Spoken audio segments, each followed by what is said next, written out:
when we went to the garden, my garden actually changed. I had to pick from 3 different gardens to get to the garden I wanted. And if I would have had my eyes open, I think I would have stayed in that first garden the whole time. The garden I ended up in was the first garden, but there were 2 other gardens to choose from. They were all very similar. Some were more chaotic. They weren't a pattern. It was just wandering paths instead of a circular path. So I think if I had had my eyes open, I'd have focused better on one thing.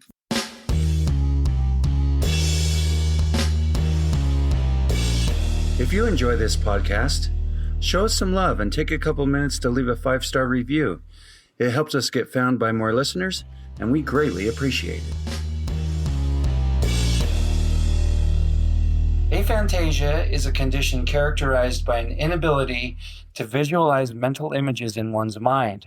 If you have just discovered that you or someone you love has aphantasia, or if you're just fascinated by the subject in general and love learning more about it, you are in the right place. The Discovering Your Mind podcast delves into all aspects of the mind's eye, including aphantasia, hyperphantasia, and everything in between. Welcome to the Discovering Your Mind podcast, brought to you by shanesbraindomain.com. I am your host, Shane Williams, also known as Shane's Brain. And today we are talking about aphantasia, visualization, and hypnosis.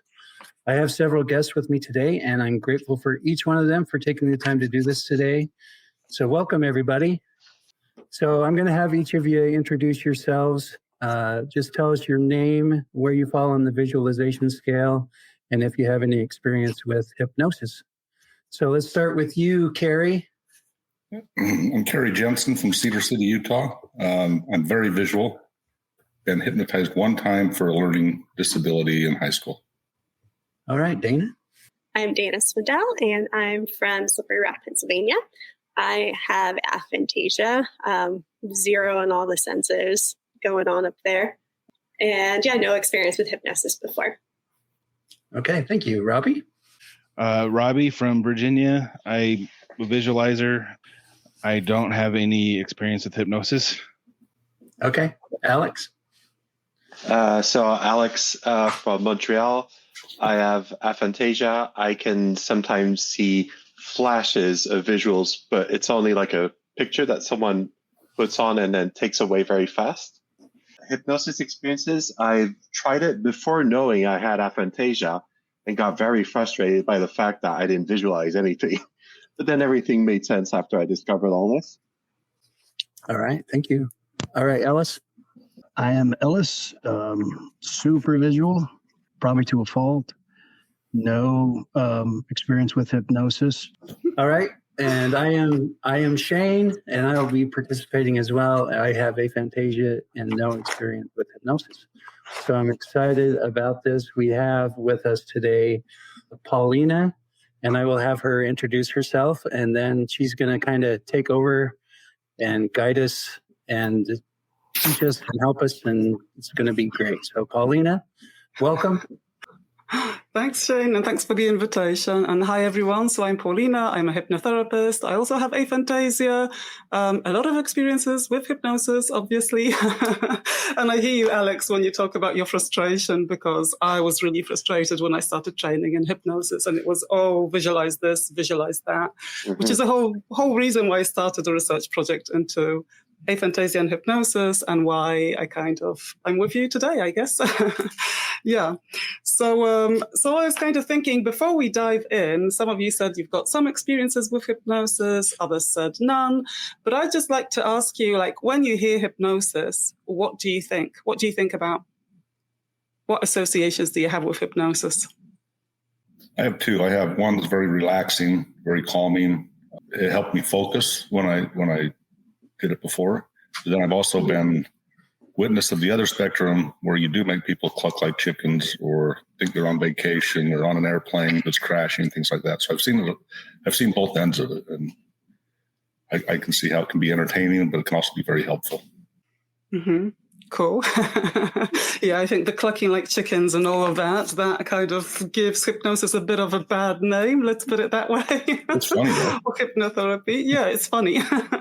But then I often get, as a hypnotherapist, I just come across a lot of misconceptions. And, some people kind of say, are you going to make me cluck like a chicken? I'm like, well, not unless you want me to. So, but it's not kind of part and parcel of the game, right? But I just wanted to tell you and our listeners a few things about hypnosis before we start with the experiments, because I know that, as I say, there are a lot of misconceptions around hypnosis and a lot of kind of magical thinking, so to speak. So I wanted to say that, first of all, hypnosis really is all about focusing your attention, using your imagination, whatever type of imagination you have, and really focusing your attention on something you want to change or something you want to do. And, we're kind of hypnotized throughout our lives, really, when you think about it. It's a kind of natural state, because if you're watching TV, for example, and you're really in the movie, like you forget about the world, you forget it's not real, you forget that dog didn't actually die. That is almost like a trance state. You are so engrossed in the experience that you forget what's real and what's not real, right? And what we want to do with hypnosis really is kind of switch off that logical part of your brain, the part that questions everything, the part that says, oh no, this isn't possible because of this and this, and show you a different way of thinking, of doing things, and just show you the possibilities. So it's a bit like Harry said that, it helped him focus. It kind of showed him a different way of thinking and that he can actually focus. So that's all it is. And throughout the experiments, you'll be aware of what I'm saying all the time. I'll be asking you to focus on the sound of my voice, but you don't need to kind of hang on to every word. If your mind drifts, that's natural, and you can just allow yourself to do that, to go there. It's all about letting go, really. Yeah, and so you can hear everything, you can react to everything. Yeah, and I'll just be guiding you through a few processes. So I've kind of prepared 2 different experiments today. One of them I'll be using visual imagery in the first one, and then we'll have a little chat about how that worked for you guys. And then I'll be using one where I'll move away from the visual imagery. And again, I'll check in with you guys and we'll just have a chat about how that worked for you. And maybe just to say something to our listeners, if you're listening to this and you are in a car or you're operating machinery, please do not follow this process because I don't want you to get so relaxed that you'll actually hurt yourself. Okay. So if you're in a safe place, if you're at home, if you're sitting down preferably or lying down, you can just do this stuff with us and just follow my voice. But if you're driving, if you're doing something that really requires your attention, then please don't go down the route of letting go, because that is not going to serve you well. And we don't want any accidents. Yeah, so do you guys have any questions? Is there anything else that you would like me to explain before we start? Are we all good? If we're all good. I have a question. I think I saw on your website something related to ADHD. Is there any elements related to this that we'll be experiencing today by any chance? I have ADHD, so, Right. No. The reason why there's something about ADHD on my website is because I also have ADHD and I support people with ADHD. I'm an ADHD coach as well as a hypnotherapist. And just to say, because you mentioned ADHD, I'll just also say that I think quite a lot of people with aphantasia have ADHD. At least a lot of people coming into my world that have aphantasia also have ADHD. But the processes that I would like to guide you through today, they're simple because they're quite short. Obviously, if I'm working with somebody one-to-one, I'm working on a particular issue and, we're really focusing on that issue. But I don't want to do anything too therapeutic on a podcast. But what I did want to do is just give you the opportunity to let go of stuff that you no longer need. So if there's any emotion, any thought, anything that's been bothering you, then I would like you to set that intention to let go of that today and to acquire something else, something that's going to serve you better. So that's just the intention that I'd like us to set before we start. And if nothing really pops into your head, don't worry, because usually when you're kind of in a state of hypnosis, your mind just just gives you stuff, just gives you thoughts or solutions. So it might just pop into your head suddenly. Okay, let's go. Okay, so the first thing I'd like you to do is to roll your eyes up really, really high, as if you're looking find a spot on the ceiling, and just look up as high as you can, almost like you're trying to look into your hairline, okay? And just hold your eyes there for a moment. And I'd like you to take a deep breath in and out. Out through your mouth. And another deep breath in through your nose and out through your mouth. That's right. And one more deep breath in. And now as you breathe out, just allow your eyes to close. Okay, so just allow your eyes to close. That's right. And I'd like you all to know that you can fully experience hypnosis if you just let go of all expectations. Everyone's experience is different. Everyone experiences it differently. And there's no right or wrong way to do it. And all you need to do is just follow the sound of my voice and really let yourself just be in this experience. Just be here now. And you can just think the way you usually think. Imagine the way you usually imagine. You don't need to see anything if you can't. Just tap into that way of thinking that you usually think. And as I told you, hypnosis is just a natural state. We all experience it every day. Every time you get into a car and you drive somewhere and suddenly you're home and you don't even know how you got there. That is a state of light trance, of hypnosis. It's just automatic behavior. And you might just be listening to me and thoughts might be popping into your head, and that's fine as well. It's about, what I want you to do is just to let yourself experience this. Just let go of any thoughts that are bothering you. This is time just for you. Time for you to focus on yourself. And just have this experience. And you know when you're like falling asleep and you're feeling relaxed and you just start drifting off. That's the way a lot of people experience hypnosis, but not everybody. So any way you experience this is absolutely fine. All I want you to do is just run with whatever happens. Let go of the control, of the analyzing, of the guessing what's next. Just listen to the sound of my voice and focus on it entirely. And my voice will guide you. And just follow my instructions as best as you can.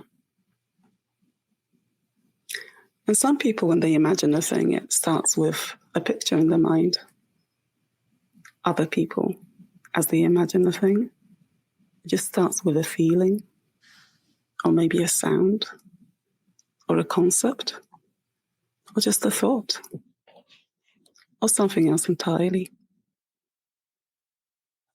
So just sink into that feeling of not caring about anything, of letting go. No one wants anything. No one expects anything. And include yourself here. You don't need to expect anything of yourself. Just forget any expectations. Because this is all about just letting go and being in the moment. So drop any expectations now. And just imagine the things I'm going to tell you about any way that works for you. No shoulds here. All I need you to do is to focus on the sound of my voice and let it guide you into a wonderful state of hypnosis. So let's begin. Just imagine you're standing at the top of a flight of steps. 10 safe steps that lead you down into a beautiful garden. It's a safe, secluded, walled garden. And as I count down from 10 to 1, you will go down these steps. And with each step, you'll be going deeper and deeper, deeper into a state of hypnosis. And I'd like you to open your eyes on the even numbers and close them again on the odd numbers. And every time you close your eyes, you're going to be going deeper and deeper, deeper into hypnosis. So get ready. 10, open your eyes. 9, close your eyes. Deeper and deeper. 8, open your eyes. 7, close your eyes. That's right. More and more relaxed. 6, open your eyes. 5, close your eyes. Free of limitations. 4, open your eyes. 3, close your eyes. Even deeper. 2, open your eyes. 1, close your eyes, and just allow your eyes to stay closed. And now you're in that garden. Now, I don't know what that garden looks like exactly because it's your garden, the garden of your mind. So just notice what you notice. Just experience what's there, get a sense of what's there. One thing I do know is that there's a bench in one of the end of the garden and a shed in the other. And you might maybe feel the softness of the grass under your feet or the warmth of the sun on your face. Or you might feel the fresh air filling your lungs. You might smell the perfume of the flowers or hear the buzzing of bees. Or you might just get a feeling or an idea of what's there. Whichever way works for you is fine. And I'd just like you to notice what that garden looks like, what's there. And notice any flowers, any plants, anything that needs your attention. Maybe there's a tree there that's been blocking the sun, not allowing something to grow. Maybe there are flowers that need pruning. Or maybe there are weeds that need to be pulled out. Just notice what needs done. Notice what's not quite right, not the way that you want it to be. And you've got the shed there. It's full of tools. Any tool you need. And don't worry about, sometimes people aren't even sure what's a weed, what's a flower. Just go with a feeling. If something doesn't feel right in your garden, just pull it out. Prune it. Clip it. Remove it completely if need be. So I'd like you now just to go to that shed and take whatever you need.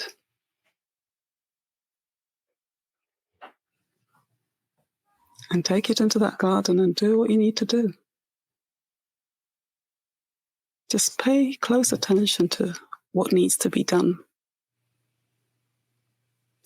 And notice that it doesn't matter how long a plant has been there, how long the weeds have grown. It also doesn't matter if something looks quite pretty, but it's just not your thing. You don't like that particular type of flower or plant. If you don't like it, just let it go. Pull it out. Make space for something new. So I'd just like you to take a moment and do that. Do whatever you need to do in that garden. Whether it's pruning, clipping, weeding, mowing the lawn, Just notice whatever needs your attention.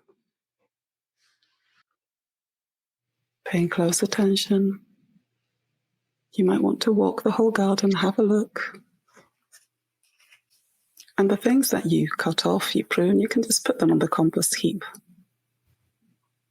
Prepare that garden for new growth. That's right. Great, well done. You're doing very well.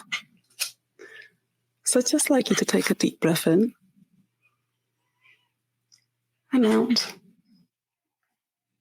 And just notice how you're feeling. Notice this lightness, this brightness, knowing that you've done a good job in your garden. And I'd just like you to walk over to your bench and just sit down for a moment. Sit down and take a look around and just enjoy a feeling of a job really well done. And as you're sitting on that bench, the sun's shining on your face, light drifting off. That's right. And if you just feel like drifting off, just drift off, just dream.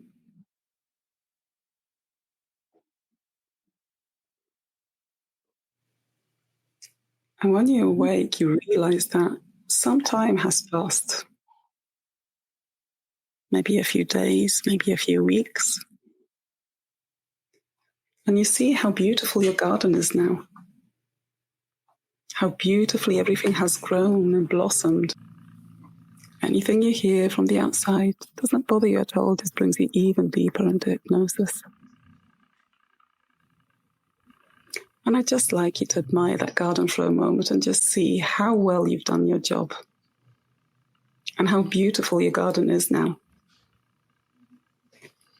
And I'd like you to understand that anytime you feel you need to get rid of something, change something, or sow something new, you can go back to that garden.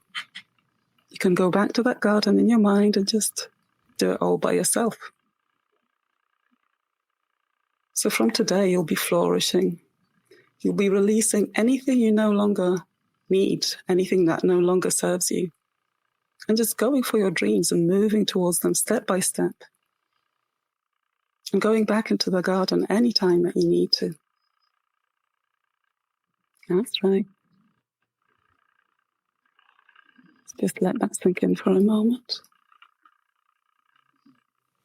And enjoy that feeling, enjoy being that beautiful, beautiful garden that you have taken care of so wonderfully. That's yours. It's going to serve you well. And in a moment, I'm going to count up to 10. And every suggestion I've given you, your mind and your body will accept without hesitation. And on 8, your eyes will open and you'll feel incredible because you are incredible. And on 10, you'll just have this feeling of freedom, new understanding, and it's going to stay with you and grow day by day. And this entire experience may seem so far away, like a dream you had, as the unconscious mind protects the conscious mind and just leaves those things behind that you don't need. Some will be forgotten, but some remembered too. And you might feel that time changes too. Because sometimes something that seems to be a long time is a short time, and something that seems to be a short time is a really, really long time. So get ready. 1, feeling absolutely wonderful. 2, to achieve what you want to achieve and do it fearlessly. 3, a feeling of freedom from every limiting belief that you've ever had about your ability to be hypnotized. 4, feel the force of that new understanding and freedom. 5, feeling incredibly alive. 6, 7, 8, eyes opening, feeling incredible. 9, 10, welcome back to the room. Eyes open, you can take a stretch. And you can let me know how that was. Maybe Can we actually start with the so I thought I'd use this short kind of protocol, let's call it a protocol, because I often use it with clients and they often find it really useful. So I'm really interested to hear what your impressions are and how you found them.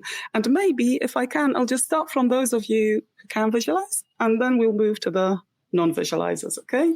So, Carrie, would you like to tell us how that was for you? It was interesting, but it also made me realize that what you said about being hypnotized every day is very true. My wife listens to sleep stories to help her go to sleep. And all that is a form of hypnosis. I didn't realize that until just now. So the sleep stories she listens to, they are a form of hypnosis, and that's why it doesn't help just her, but it helps me too. And the garden was perfect. Visualizing the garden and visualizing what needed to be removed from the garden and putting that in context of what needs to be removed from my psyche or from my life to make myself and people around me better. It was very interesting. So did you actually see the garden? Oh, yeah. It was a garden with stone steps coming down, stone paths in a circle, more hedges and shrubbery than flowers or trees. I could feel the warmth of the stone walkway on my bare feet. So yeah, I could visualize the garden very well. Okay, cool. Thank you. And what about Robbie? Because I think you're a visualizer as well, right? Could you get into the process? Could you see your garden? How did you experience that? I had a nice garden. It was more like a backyard of a townhouse kind of a thing. I got hung up on like the weeds because I didn't want the weeds in there. So I didn't even go in the shed because that's just not me. I don't, my garden was perfect. I did make a couple weeds to pull them just to kind of be obedient to the process. I'm not joking. I'm telling you, this is actually how my brain went. I'm just telling you what. Anyway, so yeah, it was a nice garden. I did have a shed, but I don't know what was in it because I didn't even open it. As long as you got rid of the weeds, that's fine. I got rid of, yeah. So. Okay, thanks. And Ellis, right? You said that you're super visual. Yeah, I found it incredibly relaxing, actually. My garden was interesting because I don't know that I've ever seen a garden like it before. And I don't know where it came from, but it was red brick with raised flower beds that were also red brick. The bench you described or asked us to sit on was iron with wooden slats across it. The shed was off in the corner, but it was angled out toward the flower beds, and it had like green moss growing all over it with double doors. There were lots of tools, but all I wanted was a pruning belt and shears, and there was a fountain in the middle that had fish in it. So I could hear the water, and I could see the fish, and I could smell. I like to cook, and so I was imagining herbs in the garden. There were some flowers, but mostly herbs. It smelled amazing. It smelled like basil. Cool. So did you find that helpful just to, I don't know, prune whatever you had to prune? I didn't think about weeds until you mentioned weeds, and then I was upset that there were weeds. Oh, no. Power of suggestion, right? It's like, take it or leave it. That's the thing with hypnosis. Maybe I'll just say one thing, just a side comment that, people sometimes think that hypnosis is about taking control over someone else's brain. And I keep repeating to people, there's no way I can take control over anybody's brain. It's up to you whether you accept or reject a suggestion, because that's it. If somebody comes to me to stop smoking, but the reality is it's not them that really want to stop smoking, it's the doctor or the spouse that sent them to me, then it's kind of, I send them away because it's counterproductive, because there's no way I'm going to talk them into doing something that they really don't want to do. You can try. But if somebody is really against something, then I can't plant that idea in their head. So yeah, just a side note. Okay, but that was an interesting garden. And moving on to those of you who can't visualize, how did you find that, Dana? Could you get into that process? Yeah, I mean, it was definitely relaxing. I've kind of find that it's helpful to have a lot of something like that I have to do when I'm when I'm meditating. Like I can't just, think about nothing. I need to have okay, well, I need to think about, even though I'm not seeing myself doing these things, at least I'm thinking about weeding and thinking about what I would need to be doing. And that kind of keeps me on track, because as soon as I kind of stop letting myself and kind of just let myself go, and I'm not consciously trying to, then I immediately get pulled away and start thinking about other things. So I have to really keep myself on task, but I felt like that guided was pretty good for keeping my brain on task, for thinking about the process and understanding, I guess, what the purpose is. And yeah, I liked it though. Okay, cool. And Alex, what about you? How did you find that? It was very relaxing. I could go to bed now. So yeah, I didn't see anything. But as soon as you mentioned these concepts, my mind went and kind of zoomed into the conceptual part of what is a garden and what is a garden in relation to a house. And if the house is my body, so I believe in that kind of stuff, what does the garden mean? And I was like, okay, so the garden is the place where people meet. So that's what went on in my mind when you were describing all this that I couldn't see. And so, yeah. And Shane, how did you find out? Okay, so I'm very good just naturally thinking of nothing if I want to. Right. I describe my thoughts as very close to nothing anyway. So in the beginning, when you were talking about, releasing expectations and no desires and those kind of things, that really resonated with me, because that's something I practice every day anyway. And so I very quickly kind of went into that nothing area of just not really any thoughts, just focused on my breathing. And that was very relaxing for me. Mm-hmm. But once we started going into the garden, it just does not do anything for me. And I don't know why, but it's just, I can't see it. And so it's so distant and vague that I don't even feel like it's real. It's just words. The things you were saying were just words to me. And so it was more distracting than anything, because I couldn't see the garden. I couldn't think of anything until you mentioned it. And then again, it was just a word. It didn't really affect me in any way. So when you said, all right, I'm just going to let you guys, tend to your garden for a while, I just totally left the garden and went to my nothing place. I just went back to nothing, because that's just my natural thing. So that was my experience with it. Cool.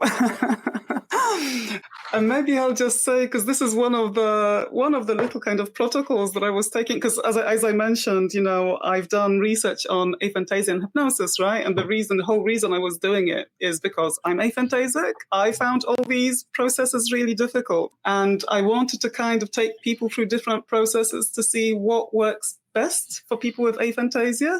And when I started this whole study, my thinking was, I'm going to develop the protocol for working with people with aphantasia, right? And then very quickly I realized that, no, I'm not, because we're all so different. And it's even here, it's kind of, some of you can get, despite not being able to visualize, and just to say that I'm I think Dana and Alex mentioned that you're a global aphantasic. And I think, Shane, you're the same, right? That you can't tune into any internal sense as well at all. Because I see a big difference when I work with people. I see a big difference between people with aphantasia, like global aphantasia, like us, who can't tap into any internal sense, and then those who do have one or more other sense than the visual, right, to tap into, because they I've realized that with these guided imagery processes, which I usually don't use with people with aphantasia, because for me, it throws me off, right? And I know that it throws a lot of other people with aphantasia off, but equally, I have worked with people who are fine with it because they've got, for example, a very strong internal sense of touch or smell. And they just run with that, They kind of translate the whole guided imagery, any other, and if it's visual or whatever, they just translate that into the sense that they have. And it works fine for them because they can get into the process. And with hypnosis, really, the whole reason why we use visualization is because visualization is kind of an emotional amplifier. When you can visualize, of course, it's a way of connecting people with emotions, right? But what I found is that with many people with aphantasia, you don't get there using guided imagery because it doesn't connect to the emotions, because we're in this space where we can't see it. Some of us can't feel it in any way or sense it, and then it kind of, then it's the kind of conscious mind really that takes control and starts questioning or thinking, whatever, rather than us really getting into the process. And I'm just mentioning that in case any therapists are listening to this, because I keep explaining to them that, it's not about the technique. It's about working with the person in front of you. And if you're trying to get people to feel a certain emotion so that you can rework that emotion or work with it, then you need to kind of find what works for them rather than do the thing that works for most people but will not work for them because, some hypnotherapists say, but it's not a problem because you can just think of it or you can just whatever. And I'm like, but it's not about the thinking, it's about the connecting. So, for example, Shane, you didn't connect at all because you were just like, right, I'm out of here. Right. Can't see, can't feel it, whatever, I'm out. Right. And I'm a bit similar because it doesn't really do that for me. But that's the whole reason why I wanted to take you through this process in the beginning, because I just wanted to see again, it's a bit like, how different are we, that some of us kind of can get into it more than others. And when I work with visualizers, I just go for visualization because it usually works really well for them. And I'm always amazed by the things people tell me. I kind of look at them and I go, really? You really saw all that? That is amazing.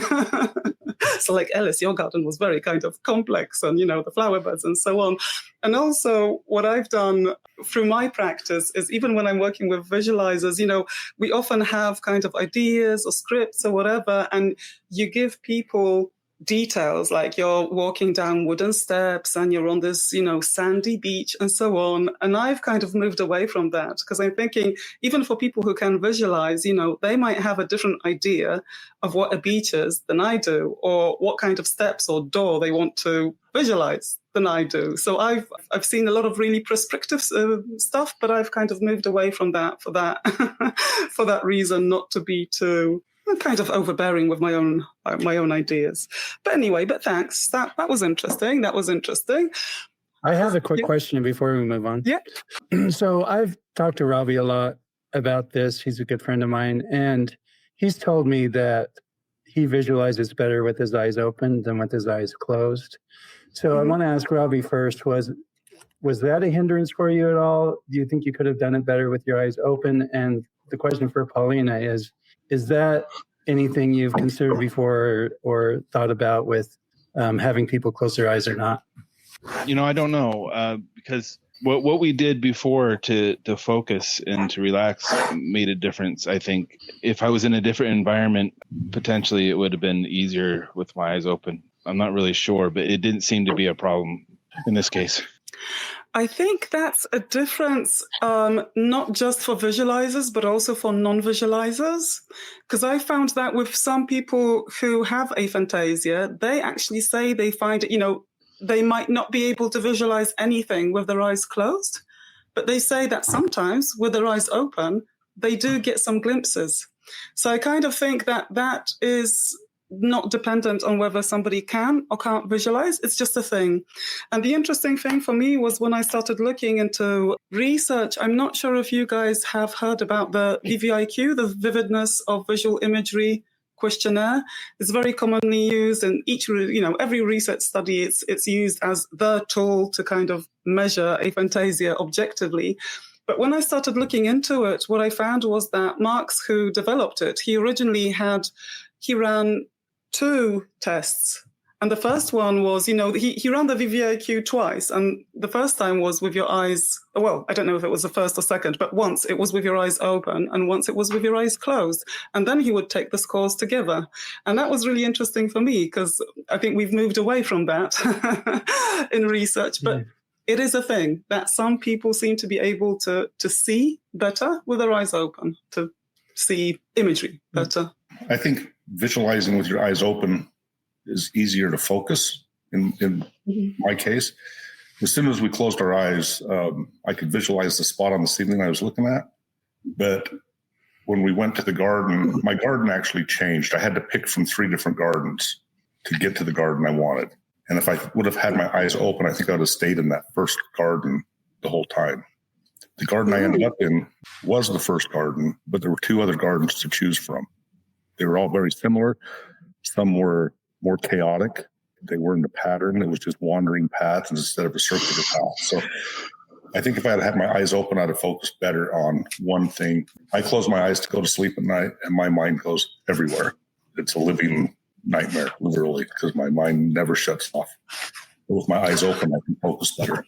Okay. Does anybody else have any questions, or should we move on to the second one? And with the second one, I'd like to start from a bit of a somatic experience. And maybe I'll just, maybe I'll just explain it to you first, because I'm kind of bearing in mind the people that won't be able to see us will just be listening to this. So what I'd like you guys to do in a moment is just to put your hand on your head and literally just move it across your face down. And as you're moving it down, as you're moving it across your eyes, just to close your eyes and stop at your chin and move your hand up. And as you're moving it up across your eyes, open your eyes. That's right. And then again, down. As you're moving it across your eyes, close your eyes. And again, stop at your chin and move it up your face. Touching your face. And as you move it up, open your eyes, back on your head. And again, move your hand down across your eyes. And as you move it across your eyes, just close your eyes, allow them to close, and just move your hand into your lap or wherever it feels comfortable, and keep your eyes closed. And I'd just like you to focus on a few different things for a moment. Now, there is this thing in psychology that we can only focus on between 5 and 9 things at any one time, on average 7, but some of us can focus only on 5 and others on 9. So for a moment, I would like you to focus on a few things, and I'll tell you what I'd like you to focus on. So the first thing I'd like you to focus on is just the fact that your eyes are closed.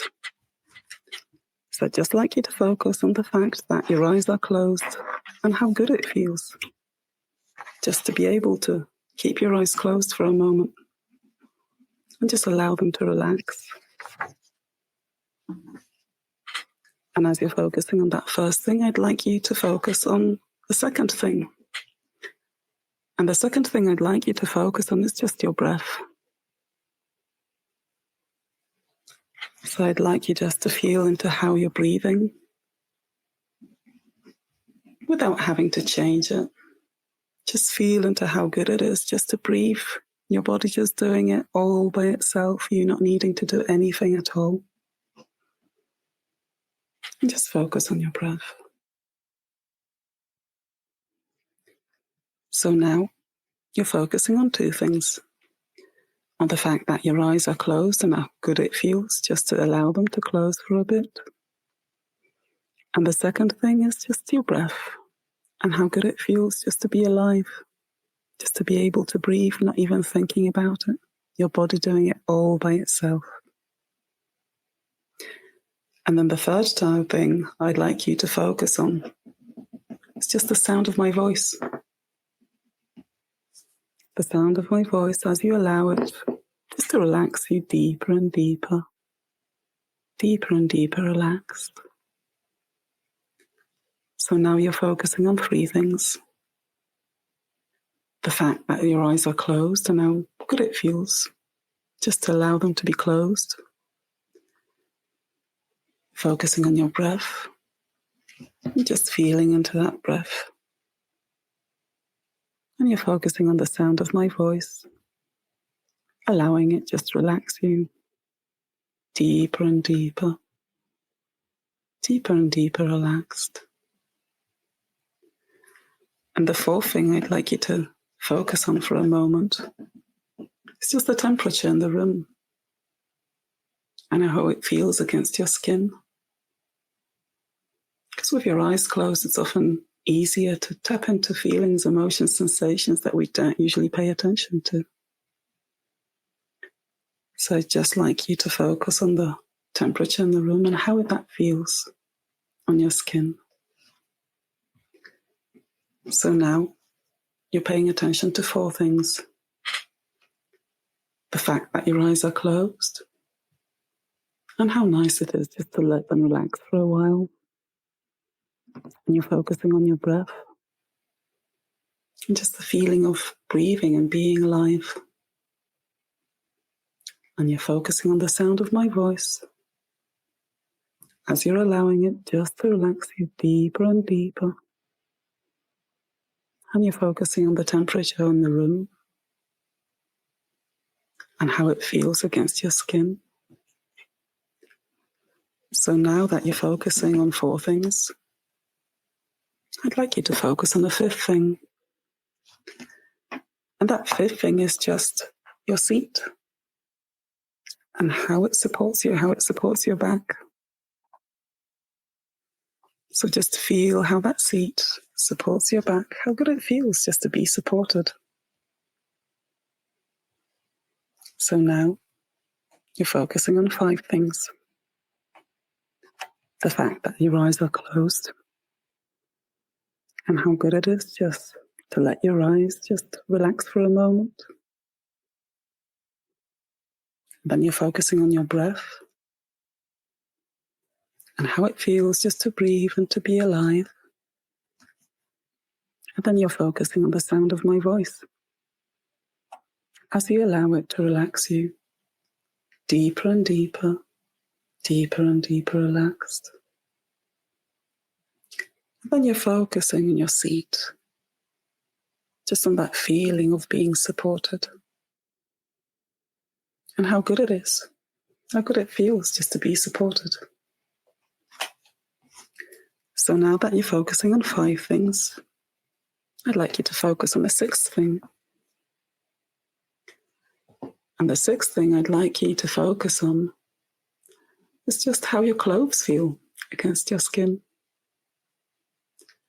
Just focus on that feeling, on the comfort that they're giving you.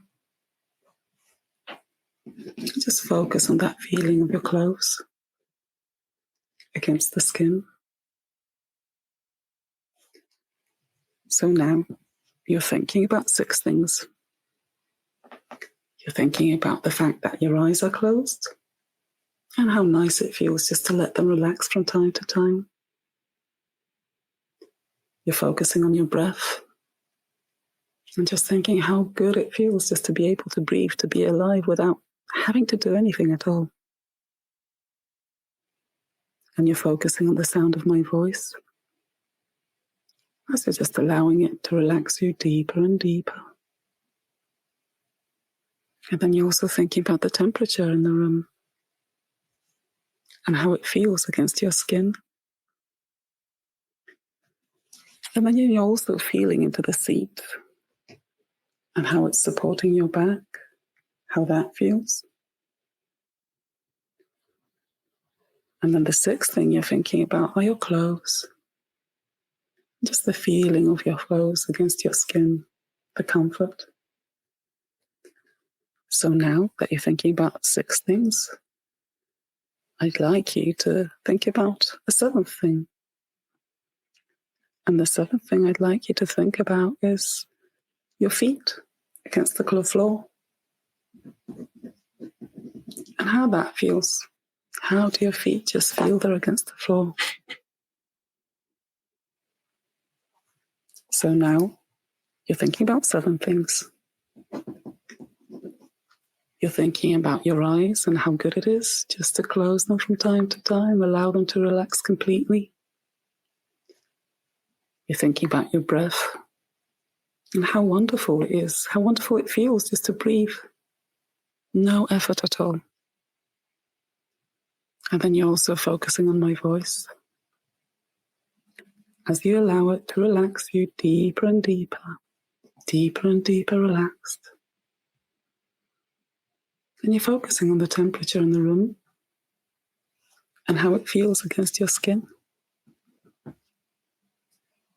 And then you're also thinking about the seat and how it supports your back. And the 6th thing you're thinking about are your clothes and just how they feel against your skin.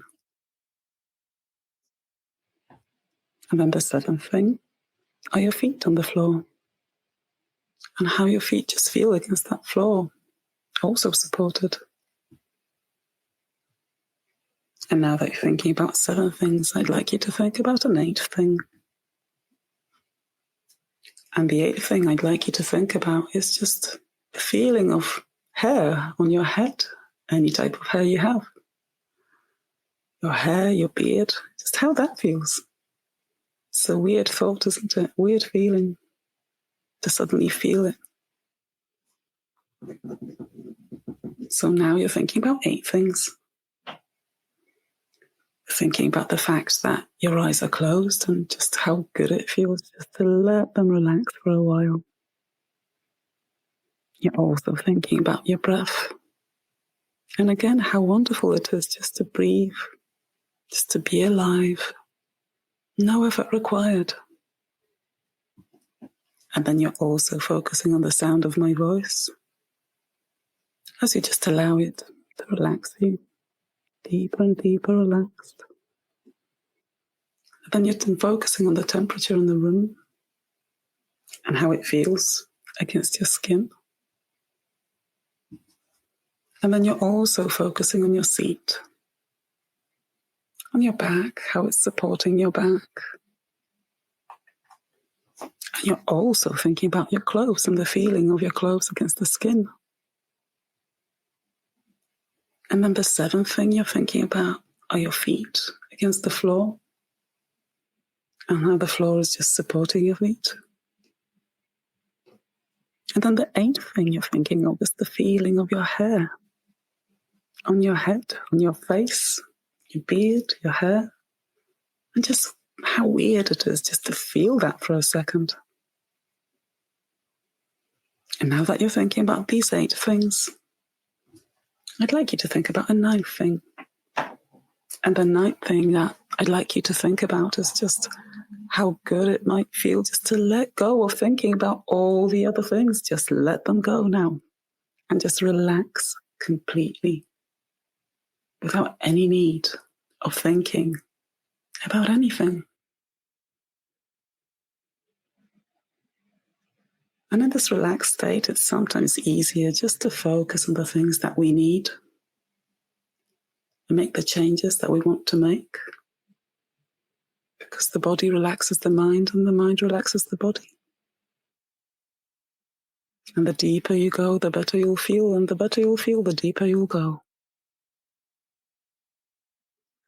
And you might even feel like you're in some deep, deep dream. And the thing with dreams is that everything is possible. As you know, everything is possible in dreams, like they're magic. And we all love magic. And hypnosis is like magic. It allows you to leave whatever you don't need behind and replace it with something better. So let's just do that. Let's just use your imagination and your breath to get rid of whatever is bothering you, whatever you want to get rid of. Whether it's a thought, a feeling, some kind of sensation, emotion, or image, whatever it is that's been bothering you. So I'd just like you to feel into your heart for a moment and ask yourself, what does my heart need today? What does it need to release? What does it need to acquire? And what is it that you're thinking of that you don't know you know? But it's something that you don't need anymore, something that's been bothering you. It might be something recent. It might be something that's been around for a long time. Whatever it is, just take this opportunity to let it go. So I'd just like you to take a deep breath in. And as you breathe out, just tune into your body. And just try to locate that feeling, that thing that has been bothering you. Can you feel it somewhere in your body? Just give yourself a moment to locate it. And if you can't really locate it, don't worry about it. Just make it up. Where would it be? If it was somewhere, just make it up. It really doesn't matter. Just let your imagination do the work. And if you like, you can give that feeling, that sensation, that thing that you want to let go of, you can give it a shape. You can turn it into an object. You can give it a color. Or you can just leave it as a feeling, as a thought, whatever works for you. And I'd just like you to imagine that in a moment, you are going to breathe this thing out. So we're going to take a few deep breaths in and out. And with every out breath, you are going to be moving this thing out of your body, whichever way you like. Just tune into that. Just imagine that motion, that moving that thing, whichever way works for you. So take a deep breath in and out. And as you breathe out, just imagine moving that thing through your body. We're going to take a few breaths, 3 breaths to move it out. And again, take a deep breath in and out. And as you breathe out, move that thing, push it out even more. And get ready. One last breath. Take a deep breath in. And move it out of your body entirely now. That's right. Just move it out. Free yourself from it, from this thing that you don't need. Free yourself from it forever. That's right. You're doing great. And now just think for a moment, what would you like instead of that thing? Is there an emotion, a thought that would serve you better, that you want to integrate in your body? And you might give that some kind of different shape or different color, or it might just be a concept. But I'd like you to tune into that thing for a moment. It's just outside you, just within your reach. And this time we're going to breathe this thing in. So just imagine that you're breathing this thing in. Take a deep breath in and breathe this thing into your body. And into your heart, and place it in your heart. Place it somewhere where you'll need it so that it can stay with you forever. There's good emotion, good feeling, the good thing, all the good stuff that you want, that you need, that will serve you much better than what you had before. And I'd just like you to let yourself feel that. Let yourself feel that goodness, that good feeling, that good emotion moving through your whole body, through every nerve, every cell of your body, just filling up your whole body. Maybe with bright light, maybe just with itself, but just feel into that. Imagine it any way it works for you. And just know that you can keep it. You can keep this. You can keep the thing that will serve you, the thing that you want. So just let that sink in. Tune into that. into this good feeling, into this good vibe, and congratulate yourself for pushing the old out and bringing the new in. That's right. And just imagine, just know that from today, anytime that you'll be feeling this, some kind of heaviness, something bothering you, all you need to do is breathe it out. If you like, give it a shape, give it a color. But just imagine you're breathing it out, you're pushing it out of your body. And breathing in something else entirely, something that you won't watch more. So just take another deep breath in, just to let that feeling take over your body, all that good stuff, good vibes. And out. And just know that your imagination is the most powerful resource you have, whichever way it works. And you now know how to use it to your advantage, and you can just use it any day, any time you need to. That's right. So just feel into that. And let it sink in. And in a moment, I'm going to count up to 5. And when I get to 4, your eyes will open, you'll be back in the room. And when I get to 5, you'll be fully refreshed, revitalized, alive, and full of all those good things. So get ready. 1, feeling absolutely wonderful. 2, to achieve anything you want to achieve. 3, feel this feeling of freedom just whooshing through your whole body. 4, eyes open, it's all for your good, for your growth. And 5, feeling so alive now, eyes open, fully back in the room, reorientated, refreshed, and feeling wonderful. That's right. Okay, so how was that for you guys? Shall we maybe this time start from those of you who can't visualize? Alex, how did that feel for you? It was very interesting. However, my brain kind of tuned out on most of the instructions you were giving, and went to like step number 9 that eventually I related to, which was letting go of everything. So I was just following your voice, but I couldn't follow the orders of remembering and paralyzing all the other steps. So, but it was very nice to be on that flowy environment and focusing on everything you have to say. And then my cat jumped onto me, so that kind of I'm sorry, that happens. Those pesky pets. Yeah, when you're very relaxed and something hairy touches you, you kind of get scared. So that kind of got me out, but then I went back in, and the whole letting go was and breathing in was very interesting as an exercise. That was very related to how I thought you wanted us to breathe in a way. I don't know. So it was interesting. Okay. And Dana, how was that for you? I think I kind of got off track a little too, especially like towards the beginning when it was like repeating things and my mind would start to wander. But I think by the end, like the following the instructions was easier and it was pretty easy to stay on board.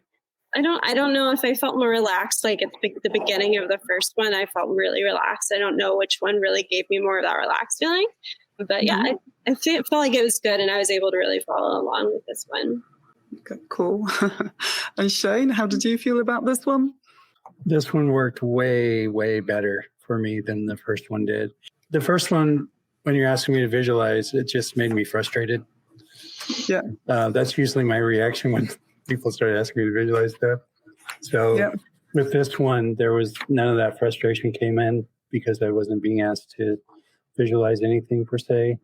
In fact, over the last day or two, I've had some stiffness in my neck and upper back. And during that, I felt that just kind of relax and release. And so yeah, overall, and a lot of things you said, about releasing something out your breath and breathing it in. I'm familiar with that concept. And so that's something that I already know does work for me. I enjoyed that part of it as well. So yeah, much, much more positive experience this time. Okay, thank you. And Ellis, how did you feel about this one? I too have ADHD, and so my brain was all over the place at the beginning. I was thinking about, I was going forward in time, back in time. It was, I really struggled to get in tune with the senses as you were instructing us to do that. But when we got near the end, kind of like Alex, and I was visualizing what I was pushing out and what I was breathing in and what that felt like, you didn't necessarily say it was a visual, but in my brain it was a visual. And so I was thinking of something that looked like sunshine, but brighter. That's what I was breathing in. And that helped me to recenter and be present again. But definitely harder for me than the first exercise, for sure. Okay. Interesting. And can I just ask, because you mentioned, Alice, you said that you've got ADHD and that so was it too long? Or was it just that it was too jumpy, too many elements? It was because you were asking me to get in tune with my senses. And for me to do that, I have to try to shut the visualization part off. Okay. One place my brain went as I was thinking back, and even Robbie, you were there a couple of times, I know. But when we would play basketball at your house, I was all about the basketball back in the day. And one of the things I was thinking about was, because I'm a hypervisual, when I wasn't playing basketball, I would visualize playing basketball. And if I wanted, to get a specific move down, I would think about that move. And I would not only just think about what it'll look like, I would think about what it felt like. And if it looks like this, it must feel like my body's going to be doing this. And so when I would show back up and I would try to do that move, I felt like I could do it. I was pretty adept at it. And so as you were talking, that's where my brain was going back and visualizing something that was totally disconnected from what the subject matter was. And it wasn't like my brain lived there. It was all of that happened in an instant. And then I was back to breathing and focusing on my eyes being closed. But I had several of those kind of disconnected thoughts until we got to the part about, breathing in and pushing out what we didn't want. But I did find that to be very therapeutic. In my case, it was pushing out generational trauma and some family drama and breathing in peace and happiness and letting all that other stuff go. Cool. Well, you can use it anytime you like.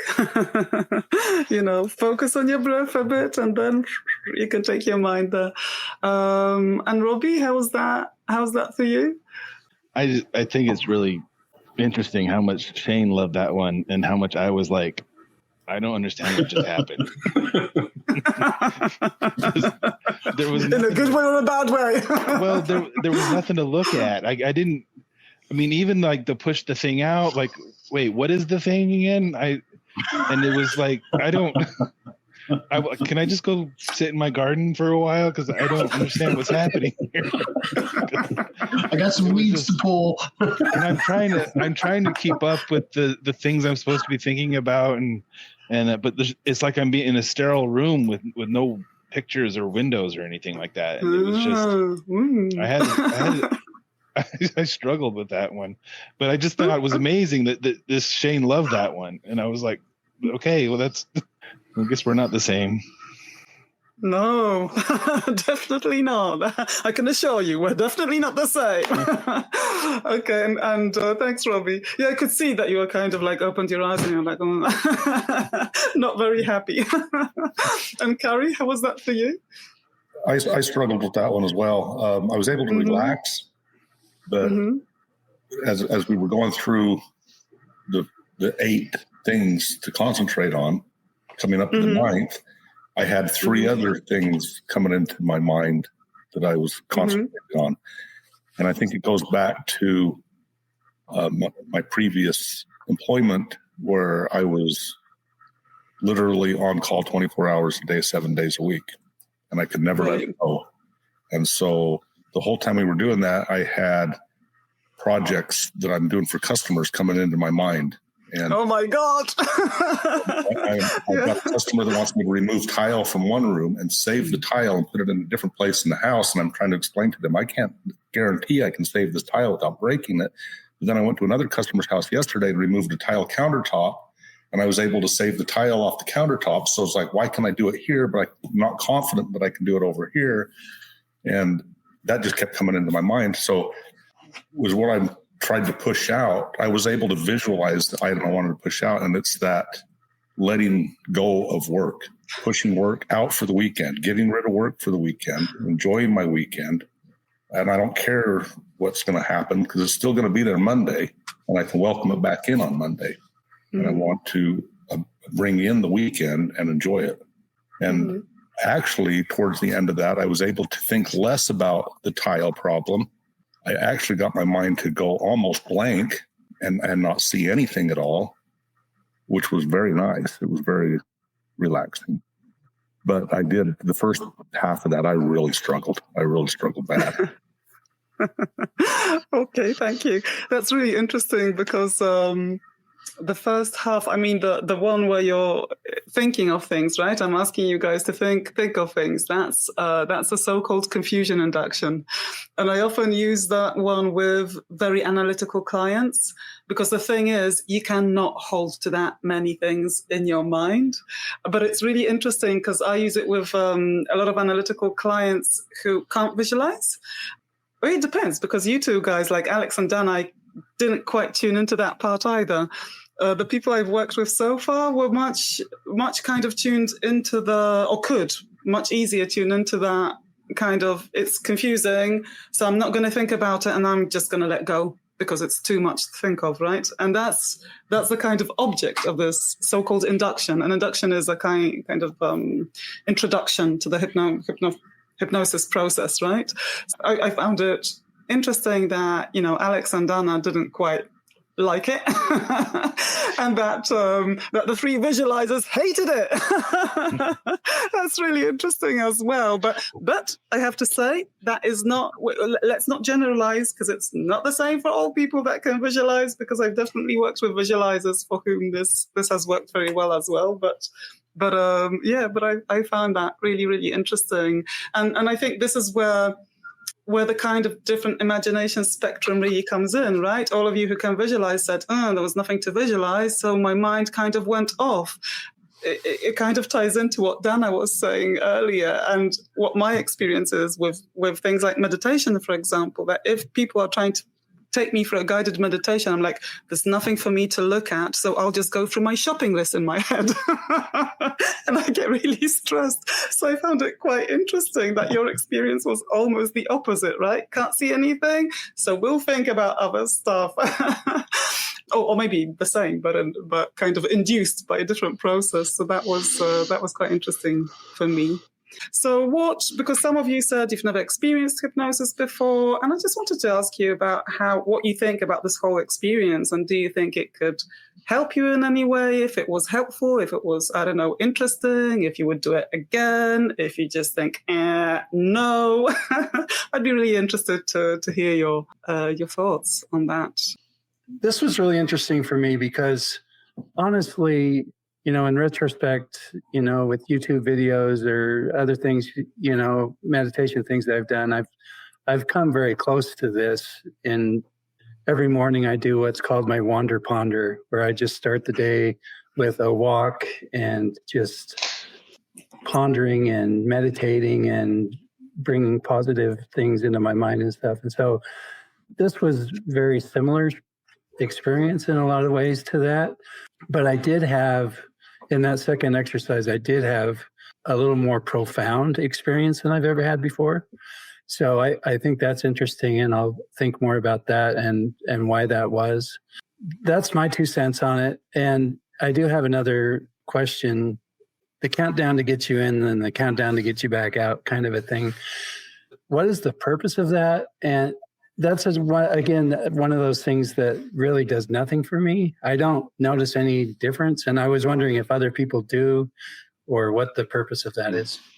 So maybe I'll just say what the purpose of it is. The counting down. So maybe I should also say that there are very many different ways of doing hypnosis. There's no one way. I've kind of used 2 different examples, right? But there's a lot of different ways of doing hypnosis. And some people aim at hypnosis with so-called trance. So to kind of, take you into this dreamy state, let's just put it that way. And others do hypnosis without trance. They just literally speak to you, right? They don't do any of the counting and so on. It's just like, or they speak directly to your hand. There's all sorts of weird stuff that happens in the hypnosis world. But with the counting down, it really is to get you deeper into this kind of state of relaxation and into this state of drifting.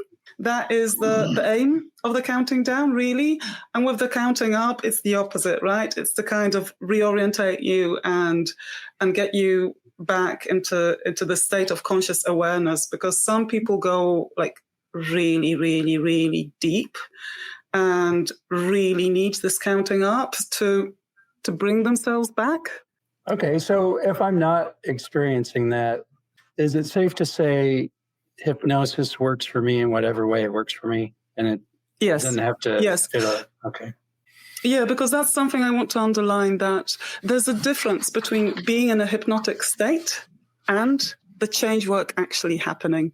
That's something I've realized a long time ago, even on my own example, that sometimes I can be in this state where I don't even want to get out of it because I'm just so relaxed or so in it.